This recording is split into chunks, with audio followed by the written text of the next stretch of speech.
Hello everyone, welcome back to my channel Shiksha official. आज हम लोग पढ़ रहे हैं बहुत ही इम्पोर्टेंट टॉपिक मध्य प्रदेश के इतिहास के अंतर्गत दिल्ली सल्तनत के बारे में पढ़ेंगे और बहुत ही इम्पोर्टेंट टॉपिक है, तो प्लीज़ ध्यान से पढ़िएगा। और यदि आपका कोई क्वेश्चन है, कोई भी डाउट है, आपको समझ में नहीं आता तो please comment in the comment box. और यदि आपको हमारी वीडियो अच्छी लगती है तो प्लीज़ लाइक कर दीजिए एंड चैनल को सब्सक्राइब कर दीजिए। चलिए शुरू करते हैं आज दिल्ली सल्तनत। तो होता क्या है, मोहम्मद गौरी 1195 ईस्वी के लगभग मोहम्मद गौरी और उस समय ग्वालियर के राजा होते हैं राजा लोहंग देव। मोहम्मद गौरी 1195 ईस्वी के लगभग ग्वालियर पर हमला करते हैं और ग्वालियर पर हमला करने के साथ वह ग्वालियर के किले को जीत लेता है। मोहम्मद गौरी 1195 ईस्वी के लगभग ग्वालियर के किले पर आक्रमण करता है और उसे जीत लेता है। इसके बाद आते हैं कुतुबुद्दीन ऐबक। तो गुलाम वंश के संस्थापक कुतुबुद्दीन ऐबक, जिसने 1206 में यह राजा बना, उसी समय गुलाम वंश की स्थापना की और यह मोहम्मद गौरी का गुलाम था, इसलिए इस वंश का नाम गुलाम वंश पड़ा था, जिसने भारत में इस्लामिक राज्य की स्थापना की थी। और इसके बाद बुंदेलखंड के राजा होते हैं राजा परमर्दी देव। ऐबक राजा परमर्दी देव पर हमला करता है, बुंदेलखंड पर हमला करता है और परमर्दी देव को हरा देता है और कालिंजर, महोबा, खजुराहो पर अधिकार कर लेता है। और इसमें आला और ऊदल कुतुबुद्दीन की मदद करते हैं। कुतुबुद्दीन के बाद आते हैं इल्तुतमिश। इल्तुतमिश लगभग 1231 ईस्वी में इसने महाकालेश्वर पर हमला किया था। महाकालेश्वर मंदिर को इसने लूटा था और यहाँ से उसने बाघ देवी की मूर्ति चोरी करता है। तो यहाँ से बाघ देवी की मूर्ति चोरी की थी इल्तुतमिश ने लगभग 1231 ईस्वी में। 1231 ईस्वी में बाघ देवी की मूर्ति चोरी करता है।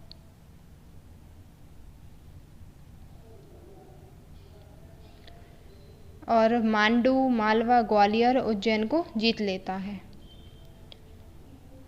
और इसने भेलसा और ग्वालियर में अपने मुस्लिम गवर्नर भी नियुक्त किए थे।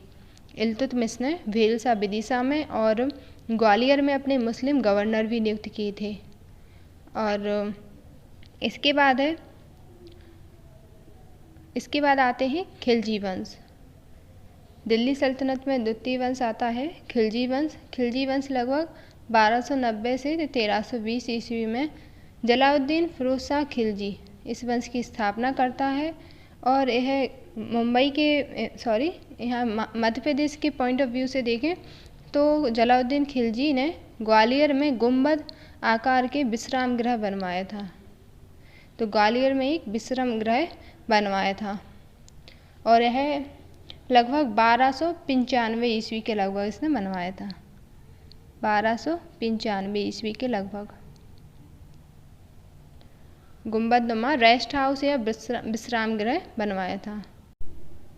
इसने मांडू को लूटा था और सूबेदार आइन उल मुल्क को मालवा आक्रमण हेतु भेजा था, जिसमें राजा महल देव और उसके पुत्र मारे गए थे। और इसके बारे में नेक्स्ट पॉइंट है कि इसने कालिंजर, महोबा और भेलसा, विदिशा, अशोकनगर, चंदेरी और धार को भी लूटा था। इसके बाद आते हैं तीसरा वंश आता है तुगलक वंश। तुगलक वंश जो कि लगभग 1320 से 1414 ईस्वी तक, इसके संस्थापक थे गयासुद्दीन तुगलक।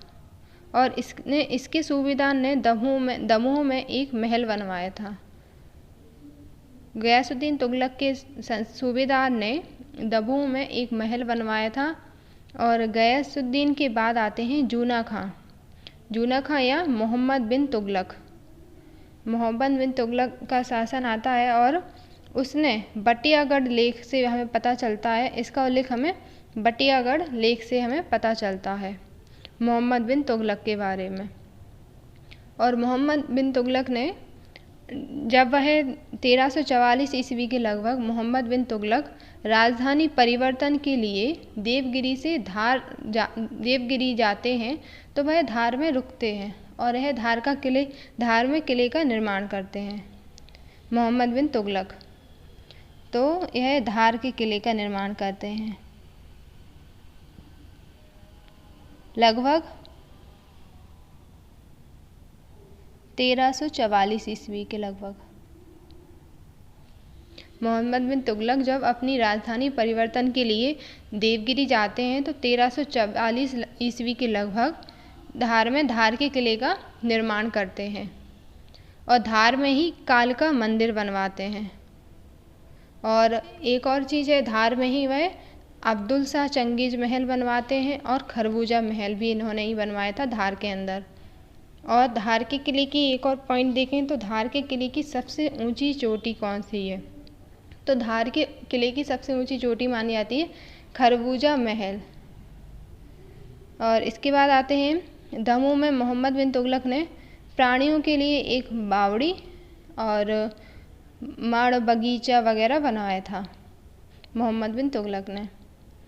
इसके बाद आते हैं फिरोज शाह तुगलक के राज्य का उल्लेख हमें दुल्लीपुर अभिलेख जो कि सागर में है उससे हमें पता चलता है फिरोज शाह तुगलक के बारे में। और फिरोज शाह की माँ बीबी मैला राजपूत सरदार रणपत की जो कि राजपूत सरदार की बेटी थी। और इसके बाद है नसीरुद्दीन महमूद शाह के समय मालवा का सूबेदार कौन होता है, तो दिलावर खां। दिलावर खां गौरी ने स्वतंत्र होकर चंदेरी पर आक्रमण कर लिया। दिलावर खां गौरी जो कि नसीरुद्दीन महमूद शाह के समय मालवा का सूबेदार होता है और यह चंदेरी पर अधिकार कर लेता है। इसके बाद आते हैं लोधी वंश। लोधी वंश के संस्थापक थे बहलोल लोधी। तो लोधी वंश के संस्थापक आते हैं बहलोल लोधी और जिसने कि ग्वालियर पर आक्रमण किया था और लौटते समय यह बीमार पड़ने से इनकी मृत्यु हो जाती है इसके बाद आते हैं सिकंदर लोधी। सिकंदर लोधी स्वर्णकार हिंदू माँ की संतान था, एक हिंदू माँ का बेटा था और इसने ग्वालियर भूभाग से राजस्व वसूला था। तो ग्वालियर पर इसका अधिकार होता है, ग्वालियर से ये राजस्व वसूलता है। और इसके बाद आते हैं इब्राहिम लोधी। इब्राहिम लोधी ने ग्वालियर के किले को जीता था लगभग 1517 ईस्वी के लगभग। इब्राहिम लोधी ग्वालियर के किले को जीतता है और उस समय ग्वालियर के किले के शासक होते हैं विक्रमाजीत, विक्रम सिंह या विक्रमाजीत उस समय ग्वालियर के शासक होते हैं। और इब्राहिम लोधी ग्वालियर के किले को लगभग 1517 ईस्वी के लगभग जीत लेता है। और दिल्ली सल्तनत के अंदर एक लौता ऐसा शासक था जो युद्ध में मर गया था। तो यहाँ पे एक और इम्पोर्टेंट पॉइंट है, वो था इब्राहिम लोधी और यह पहले अफगान वंश का शासक हुआ करता था। अब मुग़ल काल के बारे में देखते हैं। इसके कुछ पॉइंट है इम्पोर्टेंट, जैसे कि पानीपत के प्रथम युद्ध में 1526 ईस्वी में बाबर ने इब्राहिम लोधी को हराकर मुग़ल साम्राज्य की नींव डाली थी। मुग़ल काल का संस्थापक मोहम्मद बाबर, और बाबर ने मेदिनी राय को 1528 ईस्वी में चंदेरी के युद्ध में इसको हरा दिया था और चंदेरी पर अधिकार कर लिया था। और कालिंजर महोबा का किला भी मुग़ल आधिपत्य में आ गया था। और 1527 ईस्वी में खानवा के युद्ध में बाबर ने राणा सांगा को हराकर मालवा पर अधिकार कर लिया था। और हुमायूं ने पुनः बहादुर शाह से मालवा छीन लिया और कालिंजर पर भी अधिकार कर लिया। तो यह पुनः बीच में क्या होता है कि बहादुर शाह मालवा पर फिर से अपना अधिकार जमा लेते हैं। राणा सांगा को जब ये हराते हैं मालवा पर अधिकार कर लेते हैं खानवा के युद्ध में, उसके बाद बहादुर शाह शासक बनते हैं और वो मालवा को जीत लेते हैं। और इसके बाद हुमायूं आते हैं और वह फिर से मालवा को छीन लेते हैं, बहादुर शाह से मालवा को छीन लेते हैं और कालिंजर पर भी अधिकार कर लेते हैं।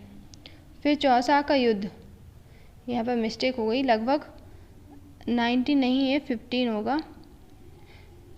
1539 ईस्वी में शेरशाह सूरी ने हुमायूं को परास्त किया और मालवा और रायसेन दुर्ग पर अधिकार कर लिया। और कालिंजर अभियान के बाद लौटते समय शेरशाह सूरी की मृत्यु हो जाती है। और फिर आते हैं अकबर के समय के पॉइंट देखते हैं कि अकबर ने मालवा के शासक बाज बहादुर पर आक्रमण किया था और बाज बहादुर को परास्त होने पर रानी रूपमती बाज बहादुर की पत्नी ने आत्मदाह कर लिया था। तो बाज बहादुर जब हार जाते हैं तो उसके बाद उनकी पत्नी रानी रूपमती आत्मदाह कर लेती हैं।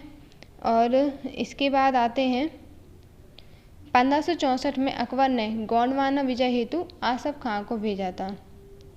और अकबर ने रानी रूपमती और बाज बहादुर की समाधि बनाई हुई थी सारंगपुर में। तो अकबर ने बनाई थी वो सारंगपुर के अंदर। अकबर ने रानी रूपमती और बाज बहादुर की समाधि बनाई थी। और इसके बाद रानी रूपमती ने अपने अल्पायु पुत्र वीर नारायण की संरक्षिका बनकर रानी दुर्गावती ने अपने अल्पायु पुत्र वीर नारायण की संरक्षिका बनकर मुगल सेना से युद्ध किया था और अंततः वह वीर गति को प्राप्त हुई थी। और इसके बाद रीवा में महाराज रामचंद्र को मुगल सेना ने हराया था। इसके बाद है खानदेश की राजधानी बुरहानपुर पर आक्रमण कर अकबर ने अपने अंतिम विजय असीरगढ़ के किले को जीता था। बुरहानपुर को असीरगढ़ का किला जो कि बुरहानपुर में है। अकबर की अंतिम विजय के दौरान लगभग 1601 ईस्वी के लगभग यह अपनी अंतिम विजय के दौरान असीरगढ़ के किले को जीत लेता है। इसके बाद आते हैं शाहजहाँ के शासनकाल में वीर सिंह बुंदेला के पुत्र जुझार सिंह बुंदेला शाहजहाँ ने आक्रमण किया था। जुझार सिंह बुंदेला पर शाहजहाँ ने आक्रमण किया था और जुझार सिंह ने आत्मसमर्पण कर दिया था। और गोंडवाना शासक प्रेम नारायण के आग्रह पर औरंगजेब ने जुझार सिंह को पुनः परास्त कर देवी सिंह को ओरछा का शासक बना दिया और यह औरंगजेब का प्रथम युद्ध था। और औरंगजेब का जन्म होता है दौहर उज्जैन में मुमताज़ महल के पुत्र के रूप में। मुमताज़ महल के पुत्र होते हैं और दौहर उज्जैन में इनका जन्म होता है। इसके बाद आते हैं मराठा काल।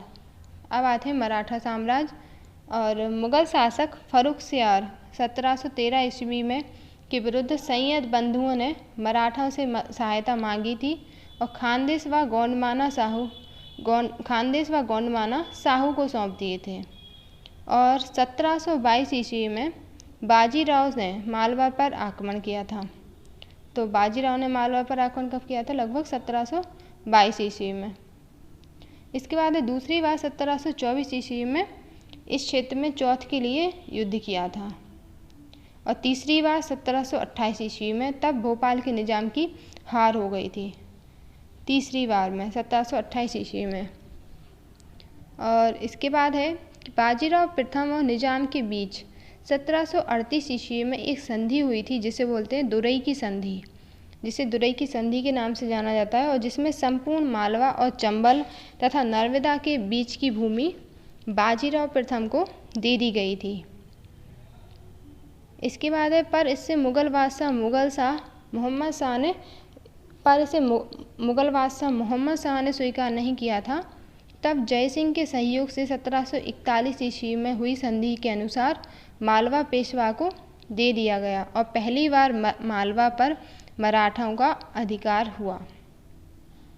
इसके बाद से पहली बार मालवा पर मराठों का अधिकार होता है। और 1728 ईस्वी में छत्रसाल, जो कि बुंदेलखंड में शासक होते हैं, छत्रसाल ने अफगान शासक मोहम्मद शाह बंगाल के विरुद्ध बाजीराव प्रथम से सहायता मांगी और इसके फलस्वरूप 1729 ईस्वी में बुंदेलखंड का आधा भाग कालपी, झांसी, सागर, हृदयनगर बाजीराव को मिल जाता है। फिर पानीपत की तीसरी लड़ाई होती है और अहमद शाह अब्दाली ने इसमें मराठों को हरा दिया था पानीपत के तीसरे युद्ध में। और इसके बाद सिंधिया और होलकरों को उत्तर भारत में स्वतंत्र रूप से अधिकार मिल गया था। और इसी समय 36 साल की मुगलों से लड़ाई में बाजीराव ने पुनः 36 साल की मदद की और फलस्वरूप सागर, दमोह, जबलपुर, धामोनी, शाहगढ़, गुना, ग्वालियर क्षेत्र उन्हें मिल गए। और पेशवा और बाजीराव ने सागर, दमोह और गोविंद खेर को इसका प्रतिनिधि नियुक्त किया और जबलपुर में बीसाजी गोविंद को इसका प्रतिनिधि नियुक्त किया। इसके बाद सारंगपुर में पेशवा नारायण राव लगभग 1772 से 73 ईस्वी में और मालवा सूबेदार गिरधर बहादुर के बीच युद्ध होता है और मराठों की इसमें जीत होती है। और मालवा का क्षेत्र उदासी पवार और मल्हार राव होलकर में बट जाता है। और इसके बाद बुरहानपुर से ग्वालियर तक का भाग पेशवा ने सिंधिया को दे दिया। इससे ग्वालियर पर फिर सिंधिया का अधिकार हो जाता है और उज्जैन और मंदसौर को सिंधिया ने अपने अधीन कर लिया। और 1737 ईस्वी में पेशवा में भोपाल निजाम को हराकर सीहोर और होशंगाबाद का क्षेत्र अपने अधीन कर लिया। तो सीहोर और होशंगाबाद पेशवा के अधीन हो जाता है। और रायसेन में मराठों ने मजबूत किला बनाते हैं। रायसेन में मराठा लोग अपना किला बनाते हैं और गढ़ा मंडला के गौड़ राजा नरसिंह शाह को बाबा साहेब मोरो और बापूजी नारायण ने हराया था।